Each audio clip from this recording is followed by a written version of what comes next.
Hello everyone, I am Shivangi Gupta और मैं लेकर आई हूँ आपके लिए इलेक्ट्रिसिटी चैप्टर के पीवाईक्यूज एंड इंपॉर्टेंट क्वेश्चंस। सबसे पहले हम इस चैप्टर के जितने भी फॉर्मूलाज हैं उनको हम एक बार क्लियर करेंगे। जो भी आप एक कॉपी में लिख लीजिए ताकि आपको यही फॉर्मूलाज लगाने पड़े और आप आसानी से सीख जाएं। आसान फॉर्मूलेज है सारे। Q इक्वल्स टू एन, सब जानते हैं। Q यहाँ पर क्या है? चार्ज है। Q is equal to charge and N यहाँ पर क्या होगा? Number of electron. N यहाँ पर क्या है? Number of electron. ठीक है। और E क्या है यहाँ पर? इलेक्ट्रॉन, जिसकी वैल्यू क्या होती है? 1.6। एक इलेक्ट्रॉन के लिए वैल्यू है 1.6 इंटू 10 की पावर -19। ठीक है, 10 की power -19। Second formula I is equals to Q upon में T। I यहाँ पर क्या है? करंट है। I यहाँ पर क्या है? करंट है। और T यहाँ पर क्या है? टाइम है। एंड Q यहाँ पर क्या है? चार्ज है। Q यहाँ पर क्या है? चार्ज है। T यहाँ पर क्या है? टाइम है। ओके, चलिए नेक्स्ट फॉर्मूले को देख लेते हैं हम। V is equal to W upon में Q। तो V यहाँ पर क्या है? वोल्टेज है, जिसे हम पोटेंशियल डिफरेंस भी कहते हैं। वोल्टेज है, ठीक है। एंड Q यहाँ पर क्या है? नेक्स्ट वही चार्ज है। एंड W यहाँ पर क्या है? वर्क डन है। W क्या है यहाँ पर? Work done. कितना वर्क किया है, ठीक है। अभी इन सबको डिटेल में पढ़ेंगे आगे, ठीक है। E क्या होता है यहाँ पर? एनर्जी है, यानी कि एनर्जी क्या है? Capacity to do work. तो बात एक ही है, चाहे एनर्जी ले लो या वर्क डन ले लो, इसलिए हमारे दो फॉर्मूले बन जाते हैं। कभी कभी एग्जामिनर एनर्जी के पॉइंट ऑफ व्यू से पूछ लेगा, तो आपको डरना नहीं है, फॉर्मूला सेम ही है। E is equals to energy and Q same वही चार्ज है, ठीक है। R इक्वल्स टू क्या होता है? रो L अपॉन में A। तो रो यहाँ पर क्या है? रेजिस्टिविटी। R क्या है यहाँ पर? रेजिस्टेंस। R क्या होता है? रेजिस्टेंस, ठीक है। एंड रो क्या है यहाँ पर? रेजिस्टिविटी।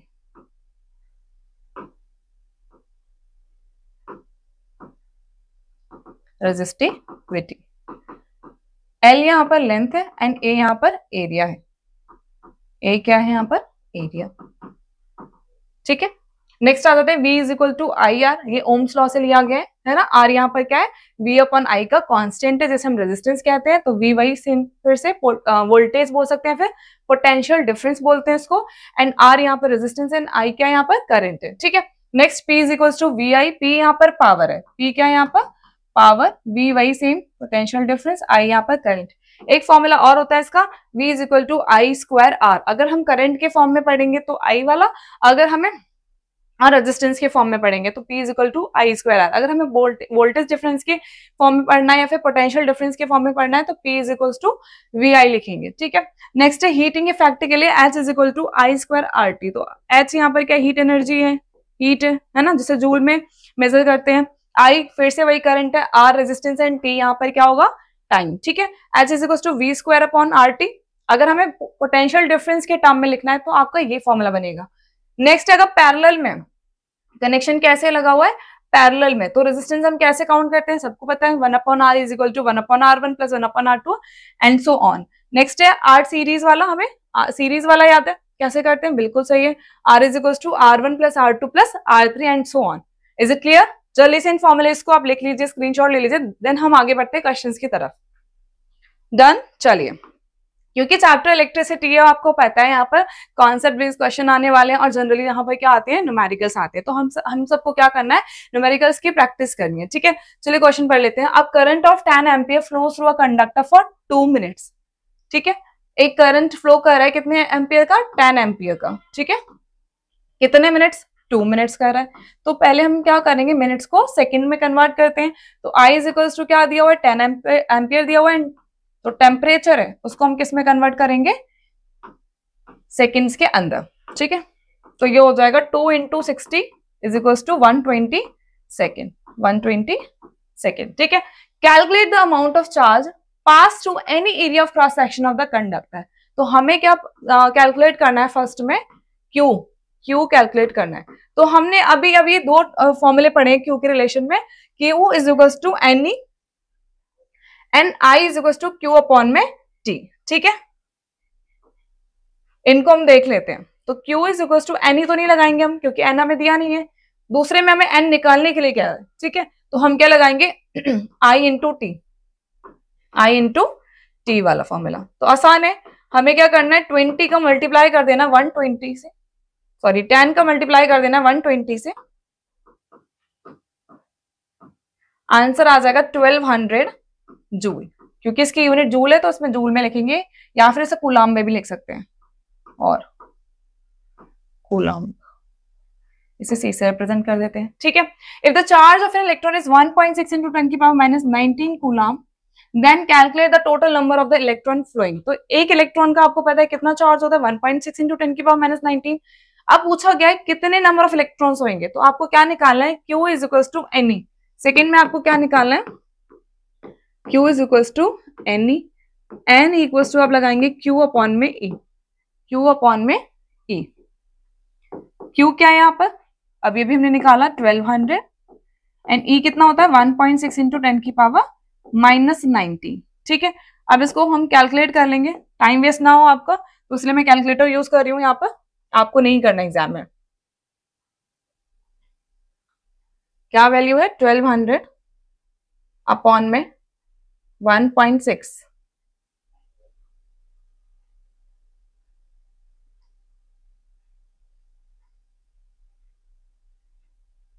750, ठीक है 750 आ जाएगा, तो यहाँ पे लिखेंगे हम 750 इंटू 10 की पावर 19। आपको इतने बड़े टर्म में नहीं छोड़ना, आपको पॉइंट लगाना है, 7.50 19 20 21 इज इक्वल टू 21, ये हो जाएगा आपका आंसर।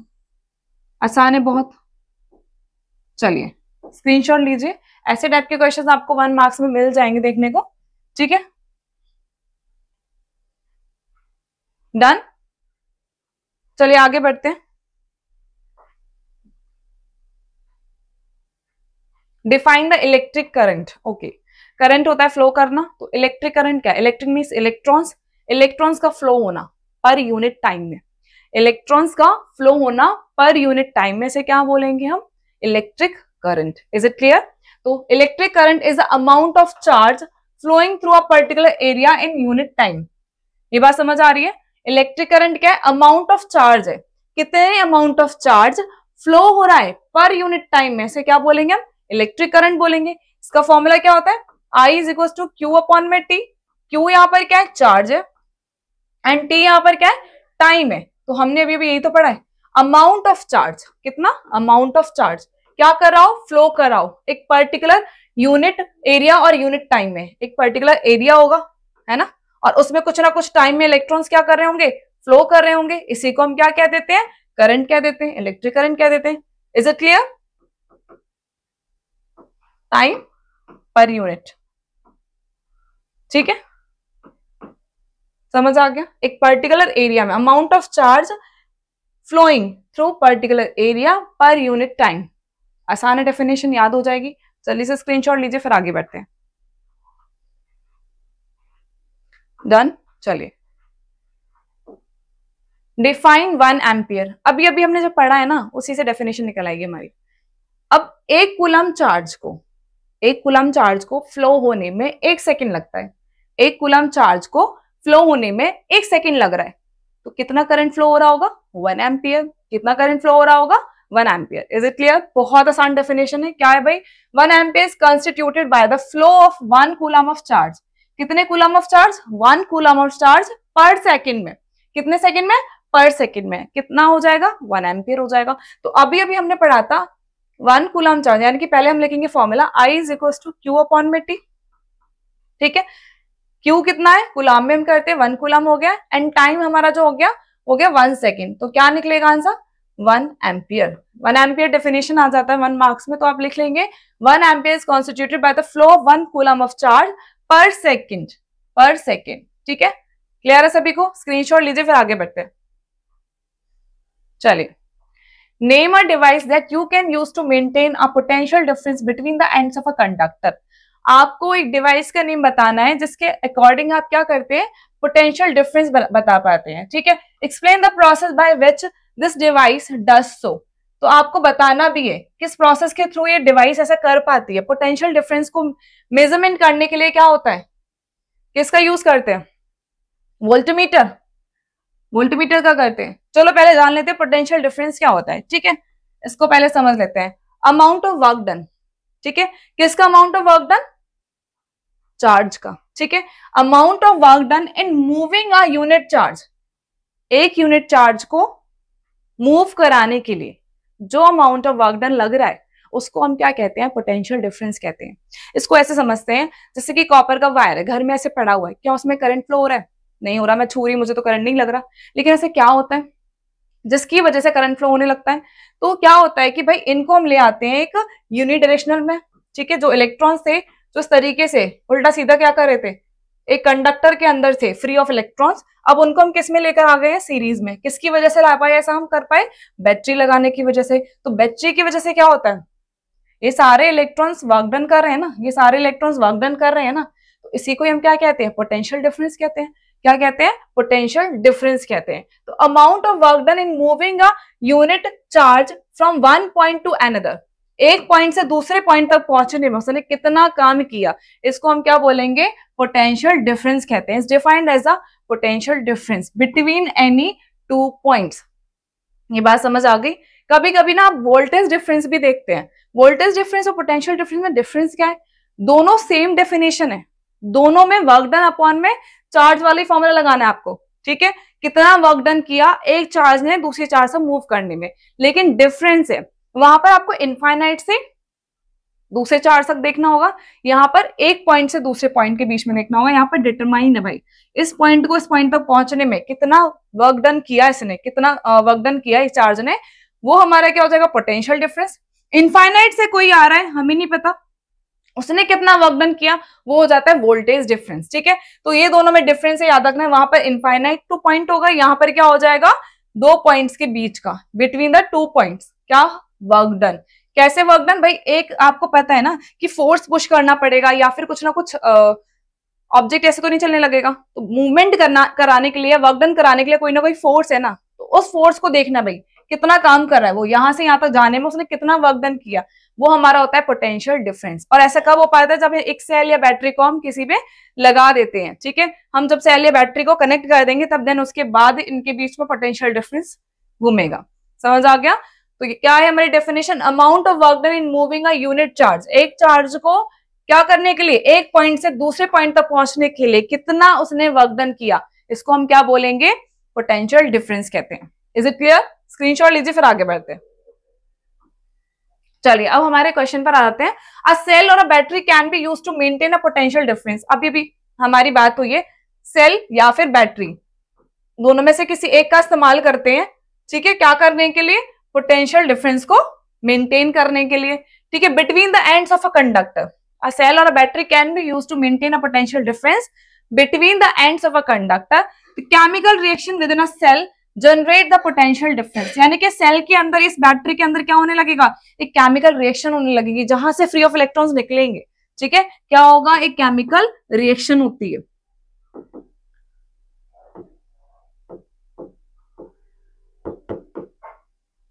ठीक है, जिसकी वजह से इलेक्ट्रॉन्स फ्लो होते हैं, ठीक है। ये बात समझ आ गई। Across the terminal of the cell even when no current is drawn from it, when it is connected to a conductor it produces electric current. आपको ये बात पता है कि फ्री ऑफ इलेक्ट्रॉन तो कॉपर वायर में वैसे भी थे, जब उसे इलेक्ट्रिसिटी के लिए हमने यूज नहीं किया था, ऐसे ही पड़ा था घर में, राइट। लेकिन इलेक्ट्रिक करंट कब फ्लो होने लगा, जब इसके अंदर पोटेंशियल डिफरेंस आ गया, यानी कि maintain the potential difference across the end of the conductor. यहां पर कौन मेंटेन कर रहा है, पोटेंशियल डिफरेंस, वही क्या कर रहे हैं, वही इलेक्ट्रिसिटी या करंट को फ्लो करवा रहे हैं, क्योंकि इलेक्ट्रॉन जब तक मूवमेंट नहीं करेंगे, यूनिडायरेक्शनल नहीं बनेंगे, तब तक करंट फ्लो नहीं हो सकता। Is it clear? एक बार दोबारा देख लेते हैं इसको। अ सेल और a battery can be used to maintain a potential difference. एक सेल या बैटरी ही क्या कर सकती है, मेंटेन करती है पोटेंशियल डिफरेंस को, the ends of a conductor. Is it clear? Chemical reaction with in a cell generates the potential difference. Chemical reaction क्या करने लगता है, जनरेट करता है पोटेंशियल डिफरेंस, ठीक है। ये बात समझ आ गई? कोई दिक्कत? कहां से जनरेट करेगा, टर्मिनस ऑफ द सेल से, ठीक है, टर्मिनस ऑफ द सेल से क्या करेगा, जनरेट करेगा, ठीक है। Then it is connected to a conductor, जब इसे कंडक्टर से कनेक्ट कर दिया जाएगा तब ये क्या करने लगेगा, करंट प्रोड्यूस करने लगेगा। क्या कनेक्ट करने लगेगा, करंट प्रोड्यूस करने लगेगा। And maintain the potential difference across the end of the conductor, और दोनों जो एंड है कंडक्टर के उससे क्या करेगा, मेंटेन करके रखेगा, क्या, potential difference. Is it clear? Screenshot लीजिए फिर आगे बढ़ते हैं। चलिए आप स्क्रीनशॉट भी ले सकते हैं, कुछ डाउनलोड भी कर सकते हैं आप अगर चाहें तो, लिंक होता है डिस्क्रिप्शन बॉक्स में, देख लीजिएगा, तो वहां से पूरी पीडीएफ डाउनलोड हो जाएगी, आपको प्रॉब्लम नहीं होगी, बस जनरली आपको पीडीएफ को डाउनलोड करके देखना है एंड सॉल्वमेंट करते जानी है, ठीक है। चलिए आगे बढ़ते हैं। चलिए, draw the symbols of commonly used components in electric circuit diagrams for. Electric cell के लिए क्या यूज करते हैं, जल्दी जल्दी देख लेते हैं, ये वाला सिंबल यूज करते हैं। ओपन प्लग की, अगर ओपन है प्लग की तो इस तरीके से यूज करेंगे, सेल के लिए इस तरीके से यूज करेंगे। अगर बैटरी आ गया तो क्या करते हैं, कई सारे सेल्स को लगा देते हैं तो क्या बन जाता है, बैटरी बन जाता है। इज इट क्लियर, यहां लगा दीजिए प्लस एंड माइनस, हो गया।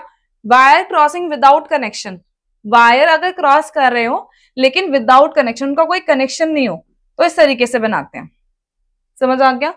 वेरिएबल रजिस्टर अगर है, वेरिएबल रजिस्टर है तो उसका मतलब है आपको इस तरीके से लगाना होगा, या फिर हम इस तरीके से लगाते हैं, इसे रियोसेट भी कहते हैं, ठीक है। अभी आगे पढ़ेंगे इसके बारे में भी। बैटरी बता दी, इलेक्ट्रिक बल्ब जानते हैं आप, इस तरीके से लगा देंगे।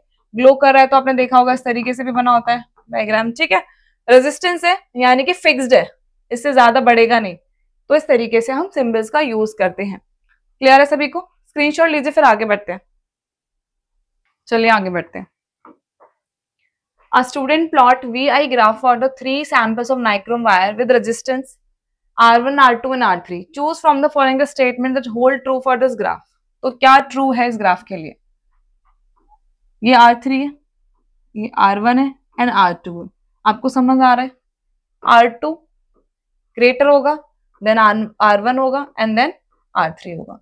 तो देख लेते हैं ऑप्शन कौन सा हमारा सही है यहाँ पर, option D, R2, R1 and R3, ठीक है। आपको नजर आ रहा है ग्राफ से ही, ठीक है। तो R2 की वैल्यू ज्यादा होगी देन R1 होगा देन R3 होगा। इज इट क्लियर, चलिए स्क्रीनशॉट ले लीजिए, फिर आगे बढ़ते हैं।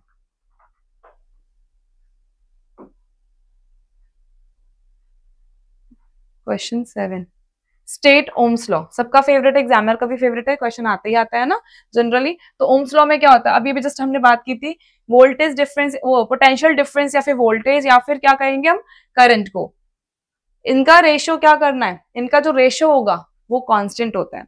वोल्टेज डिफरेंस या फिर पोटेंशियल डिफरेंस और करंट का, है ना, आई का रेशियो क्या होता है, फिक्स्ड होता है, कांस्टेंट होता है, जैसे हम क्या कहते हैं, आर कहते हैं। यहाँ पर V is equal to, V जो है डायरेक्टली प्रोपोर्शनल आई के, भाई V क्या है, पोटेंशियल डिफरेंस है ना, अमाउंट ऑफ वर्क डन, जितना ज्यादा वर्क होगा उतना ज्यादा करंट फ्लो करेगा। इसका मतलब ये हुआ कि ये दोनों डायरेक्टली प्रोपोर्शनल है, अमाउंट ऑफ वर्क ज्यादा है तो करंट भी ज्यादा फ्लो करेगा, ज्यादा जल्दी करेगा फ्लो, राइट। तो V और I कांस्टेंट होते हैं, V upon I is equal to, V और I डायरेक्टली प्रोपोर्शनल होते हैं, V upon I is equal to R होता है, जो कि हमारा क्या होता है, कांस्टेंट होता है, बट कब, एट कांस्टेंट टेम्परेचर, ये भी याद रखना है आपको, एट कांस्टेंट टेम्परेचर। टेम्परेचर को अगर फिक्स कर देंगे उस टेम्परेचर पर हमारा जो V अपॉन I है वो एप्लीकेबल होता है, ठीक है। लेकिन जब ये टेम्परेचर कांस्टेंट नहीं होगा तो V upon I is equal to R हमारा एप्लीकेबल नहीं हो पाएगा, ओम्स लॉ वहां पर एप्लीकेबल नहीं है। इज इट क्लियर, इसलिए हम बार बार बोलते हैं एट कांस्टेंट टेम्परेचर, जहां पर रेजिस्टेंस क्या रहेगा, हमेशा फिक्स रहेगा, हमेशा फिक्स रहेगा, कभी भी चेंज नहीं होगा। इज इट क्लियर, तो ये बात समझ आ गई। अब इसकी डेफिनेशन देख लेते हैं एक बार। It states that the potential difference V across the end of a given metallic wire in an electric circuit is directly proportional to the current flowing through it, provided its temperature remains the same. Mathematically, V is equals to I, Ri या फिर V directly proportional I के, where R is the resistance of the conductor। ये हमारी बात हो गई। हमने क्या बोला कि पोटेंशियल डिफरेंस डायरेक्टली प्रोपोर्शनल होता है किसके, करंट के। तो इसका मतलब ये हुआ कि जितना ज्यादा हम पोटेंशियल डिफरेंस होगा, यानी कि जितना ज्यादा वर्क डन होगा तो उतना ज्यादा करंट फ्लो करेगा या नहीं करेगा, राइट। एक मान लीजिए लाइन है, लाइन में बहुत सारे लोग लगे हुए हैं तो उनको समझ लीजिए इलेक्ट्रॉन है, ठीक है। अगर अभी बोल दिया जाए फ्री में कुछ बट रहा है, पोटेंशियल डिफरेंस ज्यादा, मतलब ये एक पोटेंशियल डिफरेंस है जिसकी वजह से लोग बहुत जल्दी आगे आगे बढ़ते जाएंगे या नहीं करते जाएंगे, यानी कि वोल्टेज एक तरीके से क्या है, वो फ्री सेल है ना। अगर आपने वोल्टेज बढ़ा दी इसका मतलब वो फ्री सेल लगी हुई है, इलेक्ट्रॉन बहुत तेजी से भागेंगे, इसका मतलब करंट भी उतनी जल्दी फ्लो करेगा। ये बात समझ आ रही है। अगर बोल दिया जाएगा मंदिर में दर्शन करने जाना है, स्लोली स्लोली जा रहे हैं आलस में, है ना, क्योंकि आजकल कहाँ ही लोग पूजा करते इतना ज्यादा, है ना, स्लोली स्लोली जा रहे हैं, वोल्टेज क्या है, कम है, वर्क डन कम हो रहा है, करंट भी कम फ्लो करेगा। तो वैसे ही इलेक्ट्रॉन के साथ होगा, इलेक्ट्रॉन को कुछ देना है, क्या देना है भाई, सेल वाला ऑप्शन देना है ना। वोल्टेज डिफरेंस यानी कि पोटेंशियल डिफरेंस को ज्यादा रखेंगे तो वर्क डन ज्यादा होगा, इसका मतलब है करंट भी ज्यादा फ्लो करेगा। तो हमने यही पढ़ा है भी, potential difference across the ends of the conductor या given metallic wire in an electric circuit क्या होगा, डायरेक्टली प्रोपोर्शनल होगा टू द करंट के, है ना, जो फ्लो करता है through it, provides its temperature remain same. अभी अभी बात हो रही है कांस्टेंट टेम्परेचर का मतलब यहाँ पर ये है कि टेम्परेचर को आपको सेम रखना है, temperature remains same, temperature remains same, temperature यहाँ पर क्या रहे, सही रहे। मैथमेटिकली हम देख लिया V डायरेक्टली प्रोपोर्शनल है I के, V इज इक्वल टू, अगर हम करेंगे ओपन करेंगे इसको प्रोपोर्शनल के साइन को तो एक कांस्टेंट लग जाता है जिसे हम क्या कहते हैं, V is equal to RI। Is it clear? Screenshot लीजिए फिर आगे बढ़ते हैं। Okay, a VI graph or a nichrome wire is given below. What do you infer from this graph? Draw a level circuit diagram to obtain such a graph. ठीक है, अभी यहाँ पर आपको क्या करना है, ग्राफ ड्रॉ करना है, ठीक है। तो उसके लिए क्या करेंगे, आपको ये तो पता चल गया कि V अपॉन I क्या होते हैं, V अपॉन I आपको पता है क्या होते हैं, कांस्टेंट होते हैं, मतलब V अपॉन I का जो रेशियो निकलेगा वो क्या होगा, कांस्टेंट निकलेगा, ठीक है। तो अभी आप यहाँ पर क्या करने वाले हैं, ड्रॉ करेंगे डायग्राम। तो पहले आप निकाल लीजिए R की वैल्यू। आपको पता है हर बार R की वैल्यू सेम ही रहेगी, हर बार I की वैल्यू क्या रहेगी, सेम ही रहेगी।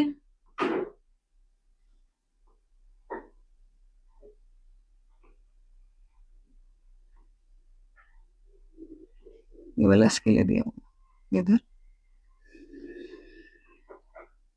ठीक है। तो आप लगा लीजिए 0.4 अपॉन में 0.1,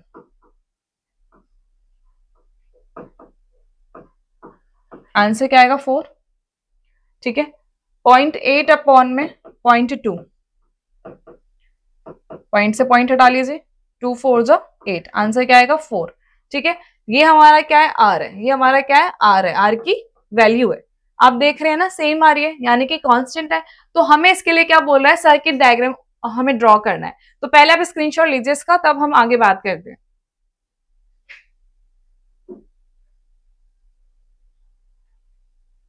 डन, चलिए अब हम बना लेते हैं यहां पर सर्किट डायग्राम।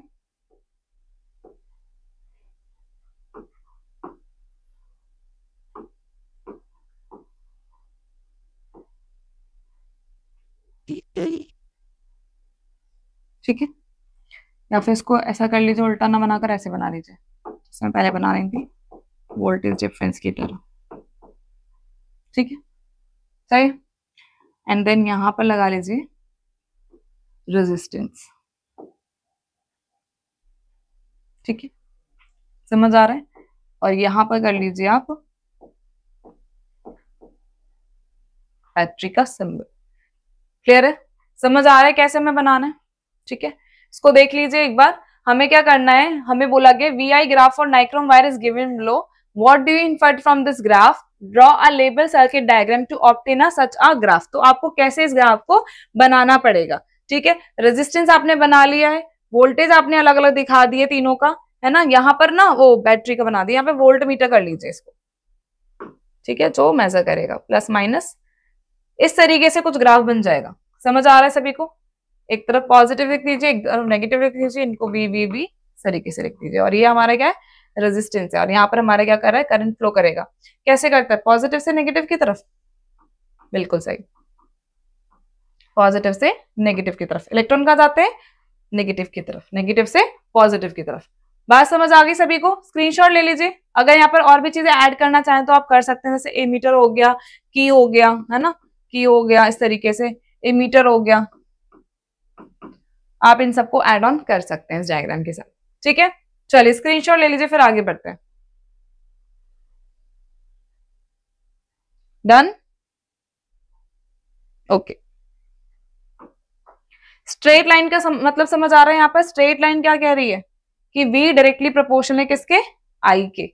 स्ट्रेट लाइन यहाँ पर क्या बताना चाह रही है, V डायरेक्टली प्रोपोर्शनल है I के। जैसे जैसे हम वोल्टेज को बढ़ाते जा रहे हैं ना, वैसे वैसे करंट भी बढ़ता जा रहा है। ये भी आप स्टेटमेंट लिख सकते हैं, वैसे तो यहाँ पे दिया नहीं है पर आप लिख सकते हैं इसको, कि जैसे जैसे आपने पोटेंशियल डिफरेंस बढ़ाया है वैसे वैसे करंट भी क्या होता गया है, बढ़ता गया। और इनके बीच में R क्या होता है, कांस्टेंट रहता है, ठीक है। इस लाइन को भी ऐड कर सकते हैं इसमें।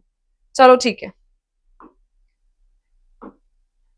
Study the VI graph for a resistor as shown in the figure and prepare a table showing the values of I corresponding to 4 different values. Find the value of current V equals to 10 volts. How can we determine the resistance of the resistor from this graph? तो आपको यहाँ क्या करना है, table बनानी है. आपको यहाँ क्या करना है, एक तरीके से टेबल बनानी है. ठीक है, एक जगह I की वैल्यू लिख देते हैं और एक जगह V की वैल्यू लिख देते हैं. ठीक है, पहला क्या है, 2 1 4 2 6 3 8 4 10 5. ठीक है, यहां से ही दिख रहा है हमें बोला गया ना find the value of current for 10 volts. 10 volts के लिए कितनी वैल्यू होगी, 5 होगी. पहले तो हम कैसे निकालते हैं, हम न्यूमेरिकल में भी दिखा देती हूँ मैं आपको. ये हमने लिख रखा है करंट, ओ सॉरी वोल्टेज है.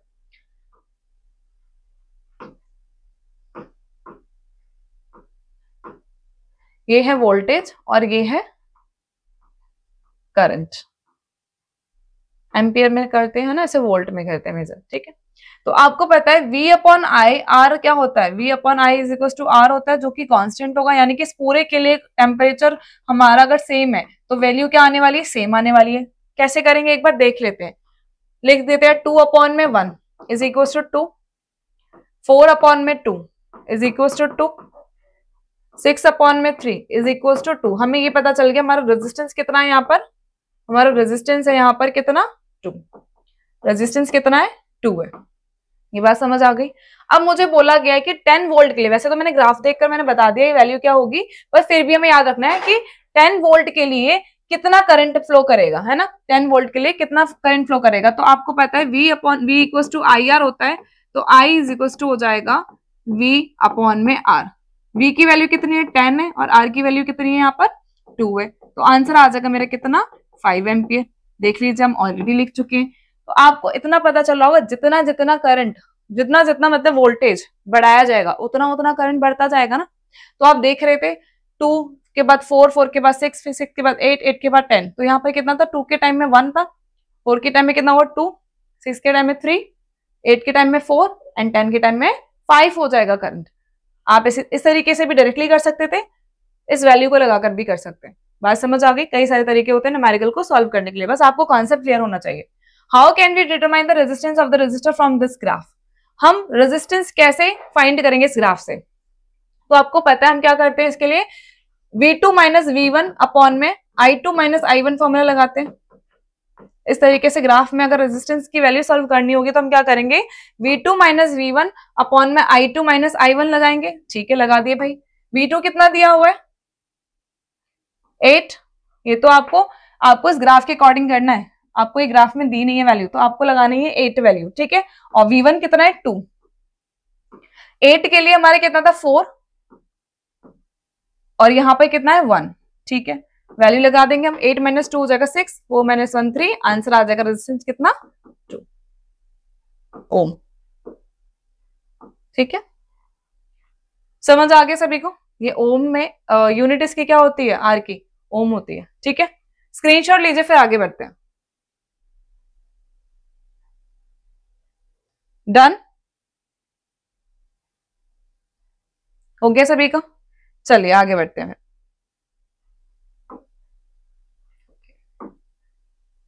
State and explain Ohm's law. अभी भी हमारी बात हुई है. Define resistance and give its SI unit. Resistance क्या होता है, रेजिस्टेंस होती है रुकावट, है ना. जैसे कि आपको देखते हो कि सड़क पर जा रहे हैं, बहुत बड़ा पत्थर आ गया, आपके लिए निकलना बहुत मुश्किल होगा. आप क्या करेंगे, उस पत्थर को हटाएंगे, उसके लिए मेहनत करेंगे और आपकी बॉडी हीटअप हो जाएगी, राइट. वैसे ही करंट में रेजिस्टेंस अगर आ जाता है, अगर रेजिस्टेंस आ गया इसका मतलब है रुकावट आ गई. रुकावट आने का मतलब है इलेक्ट्रॉन्स को ज्यादा मेहनत करनी पड़ेगी, जिसकी वजह से वो हीटिंग इफेक्ट शो करेंगे. अभी हम इसके बारे में बात करेंगे और भी. तो रेजिस्टेंस क्या है, अगर देखा जाए रुकावट है, जो क्या करता है, इलेक्ट्रॉन्स के फ्लो होने को रोकेगा. Is it clear. तो यहाँ पर आपको पता है कि हमने पढ़ा है कि करंट क्या है, इलेक्ट्रॉन्स का फ्लो होना है ना, पर यूनिट टाइम में. जैसे जैसे अगर रेजिस्टेंस आता जाएगा वैसे वैसे इलेक्ट्रॉन्स रुकते जाएंगे, तो उसके फ्लो को क्या करेगा, रोकेगा. जब फ्लो रुकेगा तो इलेक्ट्रॉन जो भी है वो मेहनत कर रहे हैं, हीटअप हो जाएंगे, है ना. क्या करेंगे, हीटिंग इफेक्ट शो करेंगे. Is it clear. आगे बढ़ते हैं. It states the potential difference. ये किसके बारे में बताता है, पोटेंशियल डिफरेंस ठीक है। Across the ends of a given metallic wire in electric circuit is directly proportional to the current of the conductor. ये हमारी बात हो चुकी है, जिसमें टेम्परेचर क्या रहना चाहिए, सेम रहना चाहिए, यानी कि V डायरेक्टली प्रोपोर्शनल है I के। इस प्रोपोर्शनलिटी को खोलने के लिए कोई ना कोई कांस्टेंट आता है, जैसे हम क्या कहते हैं, R कहते हैं। तो V इक्वल्स टू IR हमारा क्या बन जाएगा, फॉर्मूला बन जाएगा। Is it clear? समझ आ गया आपको? तो R यहाँ पर क्या है, रेजिस्टेंस ऑफ द कंडक्टर है। तो it is a property of conductor to resist the how charge through it. Resist करेगा, क्या करेगा, रेजिस्ट मतलब रोकेगा। कैसे, चार्ज को फ्लो होने देगा भाई, रोकेगा यहाँ पर। ठीक है। इट्स एसआई यूनिट क्या है, ओम में भी हमारी बात हुई है।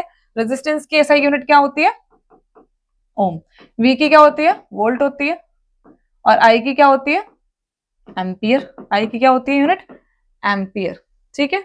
तो इसकी यूनिट एक और बन जाएगी क्या, वोल्ट पर एम्पियर।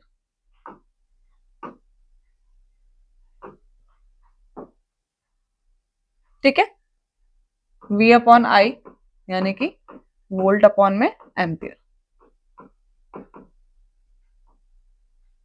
चलिए next step, the potential difference across the two ends of a conductor is 1V and the current through it is 1 ampere, then the resistance R of the conductor is 1 ohm. यानी कि क्या कह रहा है, इसी की बात कर रहे हैं, 1 वोल्ट। अगर 1 वोल्ट क्या है यहाँ पर, वोल्टेज डिफरेंस मतलब पोटेंशियल डिफरेंस है, यानी कि वोल्टेज है।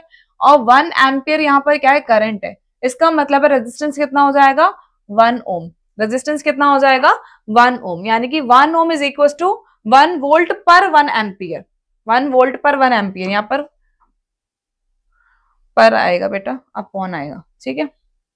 VI graph for an ohmic conductor can be draw as given in figure. आपको पता है जैसे जैसे हम वोल्टेज डिफरेंस बढ़ाते जाएंगे वैसे वैसे करंट बढ़ता जाएगा। तो इस तरीके से यहाँ पे स्ट्रेट लाइन आपको ग्राफ मिल जाता है। ठीक है, स्ट्रेट लाइन ग्राफ आपको मिल जाता है। Is it clear? समझ आ गया सभी को? तो लिख लेंगे यहाँ पर। चलिए आगे बढ़ते हैं। Important feature of VI graph क्या है, it is a straight line passing through origin. कैसा है ये, स्ट्रेट लाइन है पासिंग थ्रू ओरिजिन। ओके, क्या हो गया,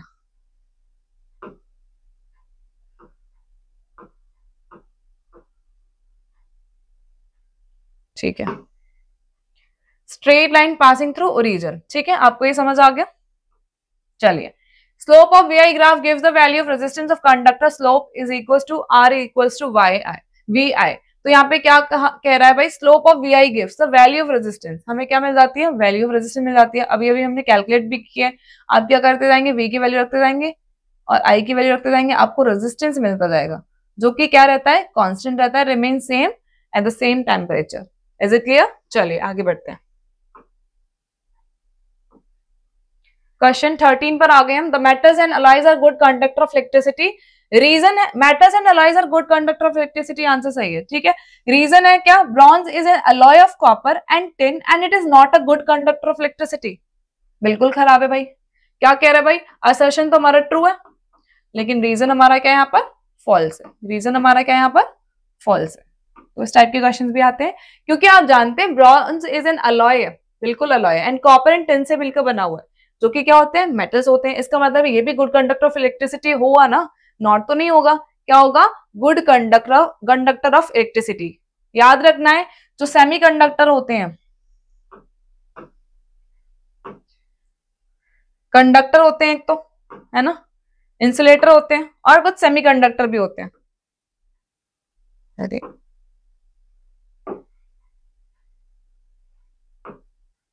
ठीक है, कंडक्टर जिनके पास फ्री इलेक्ट्रॉन्स है, जिन्हें हम क्या कहते हैं, मेटल्स कहते हैं, इनके पास क्या होते हैं, फ्री इलेक्ट्रॉन्स होते हैं, जो इलेक्ट्रिसिटी कंडक्ट कराने में हेल्प करते हैं। जब इन्हें बैटरी से कनेक्ट कर दिया जाता है, पोटेंशियल डिफरेंस मिल जाता है इनको। ठीक है, इंसुलेटर क्या होते हैं, इनके पास कोई भी फ्री इलेक्ट्रॉन्स नहीं हो सकता, यानी कि they do not conduct electricity, do not conduct electricity. ठीक है, ये बात आपको समझ आ गई है। नेक्स्ट क्या है, नेक्स्ट है सेमी कंडक्टर्स के बारे में। ठीक है, ये ज्यादातर अलॉयज होते हैं,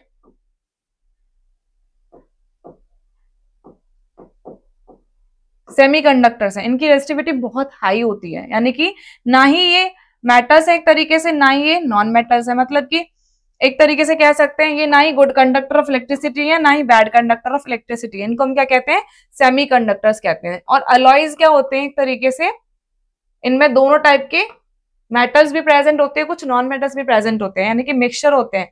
ठीक है, तो इसका मतलब है क्या ये गुड कंडक्टर ऑफ इलेक्ट्रिसिटी होंगे, होते हैं good conductor of electricity but not as a metal.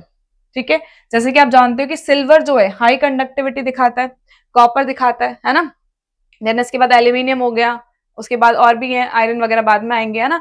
तो आपको ये पता है कि जब अगर सिल्वर बहुत अच्छी कंडक्टिविटी दिखाता है, क्या ब्रॉन्ज भी इतना दिखा सकता है, या फिर ब्रॉन्ज एक अलॉय है या फिर कोई और अलॉय भी होगा, तो क्या वो उतना अच्छे से दिखा पाएगा? बिल्कुल नहीं, क्योंकि इनकी कंडक्टिविटी में रेजिस्टिविटी ज्यादा है। रेजिस्टिविटी ज्यादा होगी तो करंट कम फ्लो करेगा, रेजिस्टिविटी ज्यादा होगी तो करंट कम फ्लो करेगा। कैसे? V is equal to I R होता है, तो I जो होता है इनवर्सली प्रोपोर्शनल होता है किसके? R के। अगर रेजिस्टिविटी ज्यादा होगी तो करंट क्या करेगा? कम फ्लो करेगा। रेजिस्टिविटी ज्यादा, रुकावट ज्यादा हो गई, समझ रहे हो ना, ट्रैफिक ज्यादा है, जल्दी पहुंच पाओगे? नहीं पहुंच पाओगे। तो रेजिस्टिविटी ज्यादा है, इलेक्ट्रॉन जल्दी फ्लो कर पाएंगे? ट्रैफिक में फंस गए हैं, नहीं कर पाएंगे, उस ट्रैफिक को निकलने का इंतजार करेंगे। आप समझ रहे हैं? इसका मतलब क्या हुआ? रेजिस्टिविटी ज्यादा हो गई तो करंट क्या हो गया? कम फ्लो करने लगा। तो सेम केस वही हो रहा है ब्रॉन्ज के केस में, क्या रेजिस्टिविटी ज्यादा है, ये कंडक्टर तो है but not a very very good conductor. ठीक है, तो इसका मतलब है वैसे तो ये ऑप्शन गलत ही है, क्योंकि not a good conductor of electricity लिखा है, मतलब कंडक्टर है, इलेक्ट्रिसिटी कंडक्ट करेगा बट इंसुलेटर की तरह नहीं है। ठीक है, इसका मतलब क्या है? A is true but R is false. ये इसका रीजन नहीं है, इस बात का रीजन नहीं है। The metals and alloys are good conductor of electricity लिखी है, ये बात हमने पहले लिख दिया है, पर ये इसका रीजन नहीं है। ब्रॉन्ज एक अलॉय तो है, अगर कंपैरिजन आ जाता, जैसे मैं आपको बता रही हूँ ना, सिल्वर और ब्रॉन्ज का कंपैरिजन आ जाता, तो bronze is not a good conductor as compare to silver. अब बात समझ गए? दोनों ही क्या करेंगे? कंडक्ट करेंगे इलेक्ट्रिसिटी को, पर अगर कंपैरिजन आ जाएगा, सिल्वर पूछा जाए, कॉपर पूछा जाए, तब ये क्या हो जाते हैं? थोड़े से कंडक्टिविटी अच्छे से नहीं दिखाएंगे, इनमें रेजिस्टेंस ज्यादा हो जाएगा। तो आपको अपने क्वेश्चन के अकॉर्डिंग, क्वेश्चन की डिमांड के अकॉर्डिंग आंसर्स लगाने। बात समझ आ रही है? अगर मैंने लिखा होता silver is the good conductor of electricity and bronze is an alloy, it is not a good conductor of electricity. ठीक है, तो आप क्या करते? आप ये बात समझ जाते कि हाँ सिल्वर मेरा गुड कंडक्टर है, लेकिन ब्रॉन्ज मेरा as compare to silver good conductor नहीं है, क्योंकि इसका रेजिस्टेंस ज्यादा होता है और इसका रेजिस्टेंस कम है। तो दोनों क्या करते? करेक्ट एक्सप्लेनेशन भी दे रहे होते। एक्सप्लेनेशन क्या है कि गुड कंडक्टर है सिल्वर बिकॉज रेजिस्टिविटी बहुत कम है, bronze is bad conductor as compare to silver because of high resistivity. तो आप क्या करते? दोनों का आंसर सही लिखते, ए ट्रू बी भी true and then both are the, मतलब दोनों क्या है? दोनों ट्रू है and it is the correct explanation of the A. ठीक है, बात समझ आ गई? तो ये आपको याद रखना है, क्वेश्चन की डिमांड के अकॉर्डिंग करना है। अभी क्या पूछा गया? Metals and alloys are good conductor of electricity है, तो कैसे कह दिया इन्होंने कि bronze is a bad conductor of electricity या फिर it is not a good conductor of electricity. तो ये बात एप्लीकेबल नहीं हो रही ना इस क्वेश्चन के अकॉर्डिंग। तो आपको क्वेश्चन की डिमांड के हिसाब से आंसर करने हैं। ठीक है, इसलिए मैंने आपको बता दिया है ये भी कंडक्टर होते हैं, ऐसा नहीं है कि कंडक्ट नहीं करेंगे, बट अगर कंपैरिजन आ जाए तब आप उसके हिसाब से आंसर लगाएंगे। अभी क्या है? अभी आपको पता है कि मेटल्स और अलॉयज ही पूरी दुनिया में जो इलेक्ट्रिसिटी कंडक्ट कराते हैं। नॉन मेटल में केवल ग्रेफाइट है। क्यों है ग्रेफाइट? मैंने आपको मेटल नॉन मेटल में पढ़ाया हुआ है, क्योंकि ग्रेफाइट पे क्या होते हैं? फ्री ऑफ इलेक्ट्रॉन्स होते हैं, जिसकी वजह से वो क्या करने लगते हैं? इलेक्ट्रिसिटी कंडक्ट करने लगते हैं, जिनका सेल्स और बैटरीज है ना, या फिर और भी जगह इनका यूज होता है। ठीक है, ये बात समझ आ गई? तो आपको याद रखना है, अगर ब्रॉन्ज का एग्जाम्पल आएगा तो वो कंडक्ट करेगा, लेकिन आपको ध्यान रखना है क्वेश्चंस की डिमांड के अकॉर्डिंग। चलो आगे बढ़ते हैं। 13 हो गया। 14, a cylindrical conductor of length L. एक सिलिंड्रिकल कंडक्टर है जिसकी लेंथ क्या है? एल है। ठीक है, and uniform area of cross section A. Area क्या है? ए है। ठीक है, हैज रेजिस्टेंस आर। रेजिस्टेंस क्या है यहाँ पर? आर है। The area of cross section of another conductor of same material and same resistance but of length 2L is। अब पूछा जा रहा है आपसे area of cross section of another conductor, दूसरे कंडक्टर का आपको एरिया बताना है जिसका सेम मटेरियल है, सेम ही रेजिस्टेंस है, बट लेंथ कितनी हो गई यहाँ पर? 2L हो गई है। लेंथ कितनी हो गई यहाँ पर? 2L हो गई। तो आपको याद रखना है यहाँ पे इस तरीके के क्वेश्चंस को आप कैसे सॉल्व करेंगे। पहले आप R1 R2 करके वैल्यू निकाल लें। ठीक है, राइट आप क्या करेंगे? R1 में आपको पता है सेम है, R2 आपका क्या है? सेम ही है ना। R is equal to rho L upon में A फॉर्मूला होता है ना।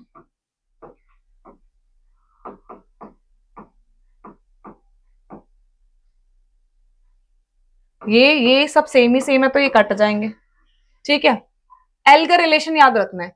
और पूछा क्या है, the area of cross section of another conductor of same material and not and same resistance but length of 2L is. यहाँ पर एल के बदले एल रहेगी, यहाँ पर क्या रहेगी 2L रहेगी, ठीक है। अब ऐसे डायरेक्टली भी कर सकते हो उसको। आपको पता है कि एल जो है डायरेक्टली प्रोपोर्शनल है या इनवर्सली प्रोपोर्शनल है। अगर लेंथ बढ़ती जाएगी तो एरिया कम होगा या ज्यादा होगा, ये आपको पता होना चाहिए। अगर लेंथ बढ़ती जाएगी तो एरिया कम होगा या ज्यादा होगा, कम होगा। बोलो, डायरेक्टली प्रोपोर्शनल है या इनवर्सली प्रोपोर्शनल है? डायरेक्टली प्रोपोर्शनल है ना, बिल्कुल सही। लेंथ एरिया के क्या है, डायरेक्टली प्रोपोर्शनल है। अगर लेंथ 2a है तो एरिया भी ऑब्वियसली क्या हो जाएगा, 2a हो जाएगा। जितनी ज्यादा लेंथ बढ़ेगी उतना ज्यादा एरिया भी बढ़ता जाएगा। Is it clear? चलिए स्क्रीनशॉट ले लीजिए।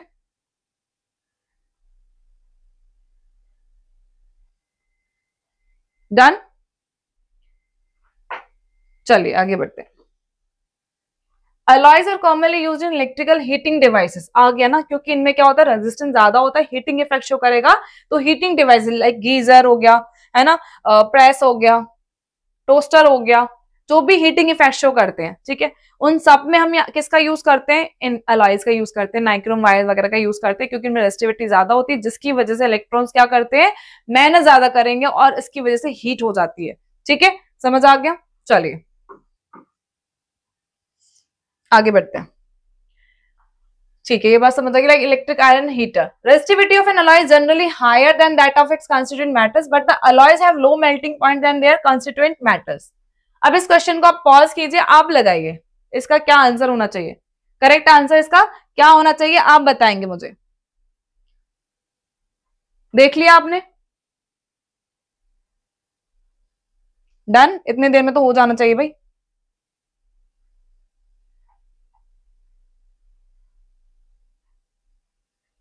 डन, चलिए क्या लगाया आपने, resistivity of an alloy generally higher, higher होती है, ये तो बात पता ही है, then that of a constituents, बिल्कुल सही बात है भाई। कॉपर से मिलकर बन रहा है, कॉपर से मिलकर बन रहा है कोई भी अलॉय, तो इसका मतलब क्या है, कॉपर की रेजिस्टिविटी तो कम होती है, कॉपर तो गुड कंडक्टर है, तो वही तो कह रहा है कि भाई रेजिस्टिविटी कॉपर की कम है, इसके कॉन्स्टिट्यूएंट की कम है, लेकिन अलॉय की ज्यादा है। कॉपर से बना है मिलकर, N10 से मिलकर बना है, इन दोनों की इतनी रेजिस्टिविटी नहीं है, इन दोनों की इतनी रेजिस्टिविटी नहीं है, इनकी रेजिस्टिविटी क्या है, कम है, इनकी रेजिस्टिविटी क्या है, कम है। लेकिन इनसे जो मिलकर बन गया ब्रॉन्ज, इनसे जो मिलकर बना है ब्रॉन्ज, उसका क्या होगा, उसका क्या होगा, उसकी रेजिस्टिविटी ज्यादा है, ठीक है। ये बात समझ आ गई। But the alloys have low melting point than their constituent metals. Alloys का अगर हम बात करें, मेल्टिंग पॉइंट क्या होता है, लो होता है। लेकिन अगर मैं बात करती हूँ मेटल की, मेटल में जैसे कि अगर कॉपर की बात कर रही हूँ, सिल्वर की बात कर रही हूँ, इनका melting point as compare to alloy क्या होगा, ग्रेटर होगा। तो इसका आंसर क्या होना चाहिए, A and R are true but R is the correct explanation of the assertion. सबसे ऑप्शन ए लगा दीजिए, राइट, ठीक है। समझ आ गया? स्क्रीनशॉट लीजिए, फिर आगे बढ़ते हैं।